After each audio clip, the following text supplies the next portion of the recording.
Hi, I'm Carol Angela Davis. This is Tuesday. It's August 16th, 2011. This is your reality news check coming to you via Skype. We begin with news of presidential candidate Rick Perry. His donors are sucking up the welfare like you would not believe it.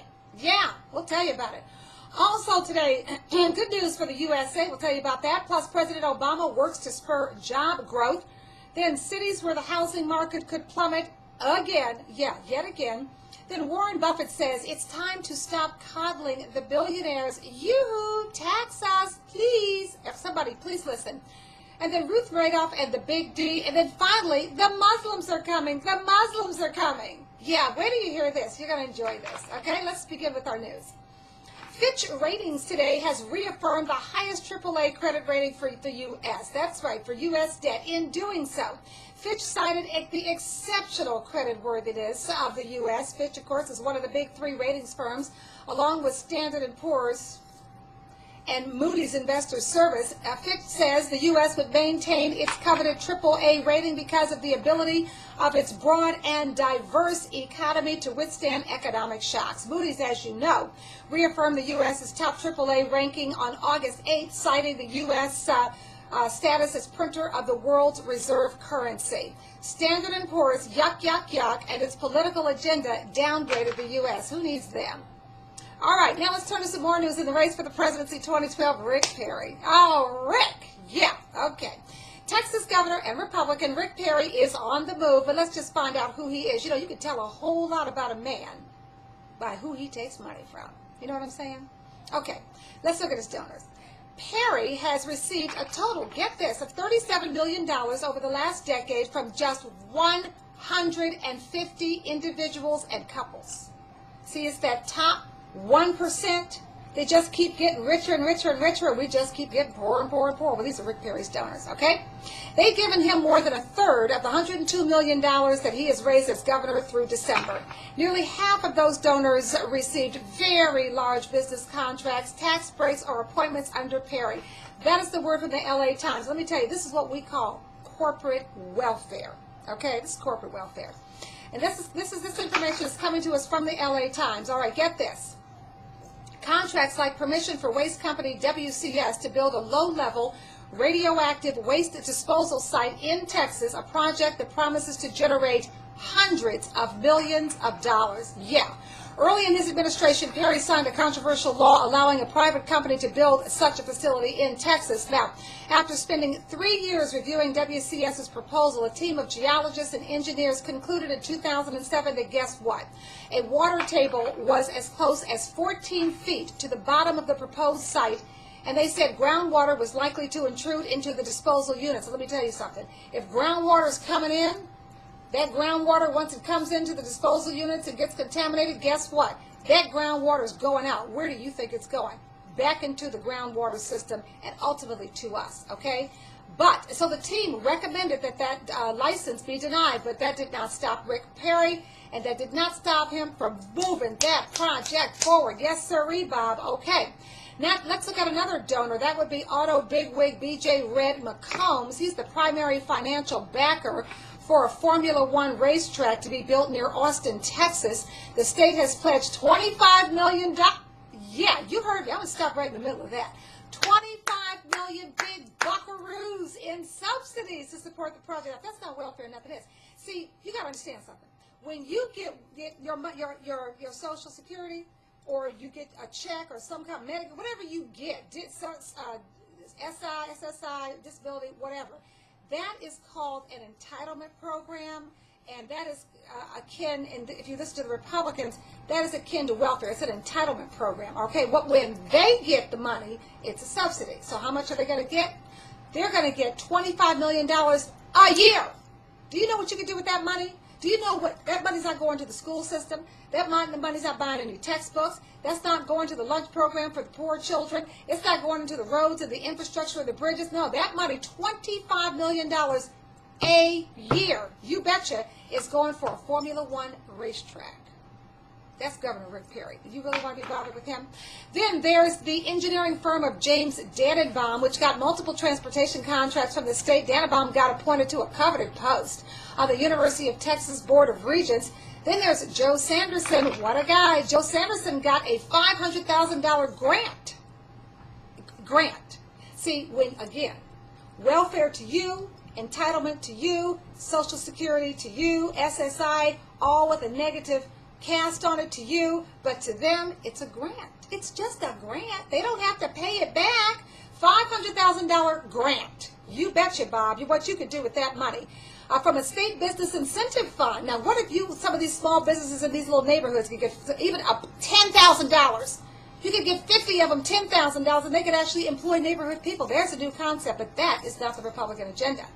All right, he's going to, that $500,000 grant, he's going to get that he got from a state business incentive fund. He's going to open a chicken hatchery and processing plant in Waco. Translation, minimum wage jobs if they're lucky. Now, since his 1998 candidacy to be George W. Bush's lieutenant governor, you're not going to believe this, Perry has raked in $117,091,642 in campaign contributions. He is raking in the cash. The top contributor is the oil and gas industry. Big Oil has given Rick Perry $11 million.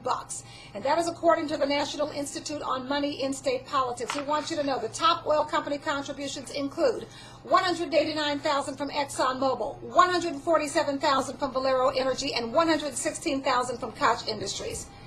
What do we think about Rick Perry? Well, here's what former President Bill Clinton said about him. He said Texas Governor Rick Perry is a good-looking rascal.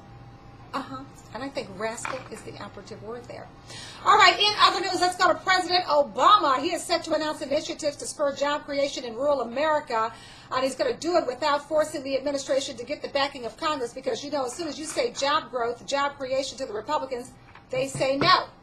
All right, now unemployment is at 9%, but the Republicans are already lining up against any possible stimulus package because God forbid they should create a job, because God forbid you should be working. You might also, you then might think about the fact that things could actually get better for you, and you might really start thinking. But anyway, the president's job package does have an SBA portion. It's going to double an effort that has already created an estimated 250,000 jobs since 2009. Now, this is the rural America portion of the president's job creation package. Now, even though only 16% of the population lives in rural America, you're not going to believe this, 90% of persistent poverty is found there, so they got to do something. The president has also ordered that more hospitals should be made eligible to receive loans to hire new doctors, and the administration will be making loans available for rural hospitals to invest in information technology upgrades. The president also wants Congress to enact legislation that will extend a payroll tax holiday and unemployment insurance, passing free trade agreements, and he wants them to set up an infrastructure bank. Well, we'll see. You know, the Republicans aren't going to do a darn thing. In business news, as bad as the real estate market is, can you believe that it could get worse? It could drop even more. It could drop another 10% by 2012 in the following 10 cities, and this is according to 24/7 Wall Street. We're talking Fort Lauderdale, Florida, Bethesda, Maryland, Salinas, California, Merced, California, El Centro, California, Miami, Florida, Detroit, Las Vegas, Riverside, San Bernardino, California, and Naples, Florida. Yeah. Okay?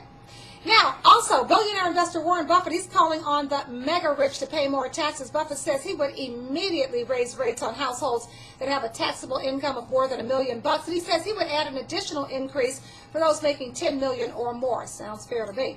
He's recommending that the 12 members of Congress, that new group that are charged with devising a deficit reduction plan, he wants them to leave rates unchanged for 99.7% of the population. We're only talking about, can you imagine, 0.3% of the population, they got everything. Buffett says, my friends and I have been coddled long enough by billionaire-friendly Congress. It's time for our government to get serious about shared sacrifice. Thank you, Warren Buffett. In news tidbits and wrapping up, House Minority Leader Nancy Pelosi, Democrat from California, mad at Republicans for what she labels their anti-worker agenda in the face of soaring unemployment. Pelosi says the GOP's focus on deficits over jobs prioritizes the wealthy over the middle class. As you know, Republicans are pushing a strategy that focuses on, you betcha, cutting taxes. Then House Democratic Caucus Chairman John Larson, he's from Connecticut. He's expected this week to introduce legislation that will create a joint select committee on job creation, similar to the super committee on deficit reduction. Then Ruth Madoff is divorcing scumbag Bernie Madoff. That's her husband of 52 years. You remember her, of course. She stood by her husband despite his $65 billion Ponzi scheme and 150-year prison sentence, but now she has finally had enough.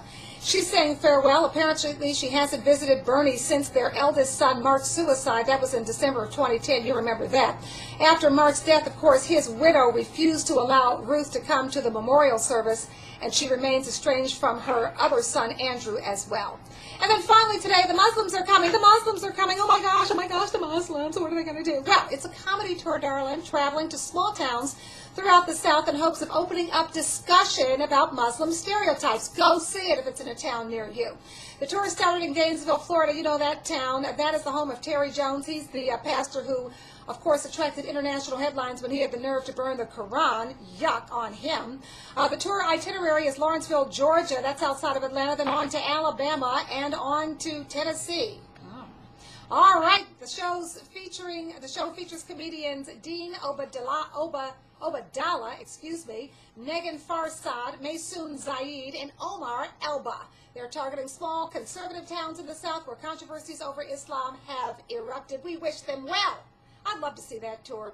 I'm Carol Angela Davis. Thank you for joining me. It's Tuesday, August 16th, 2011. This is your Reality News Check. See you tomorrow.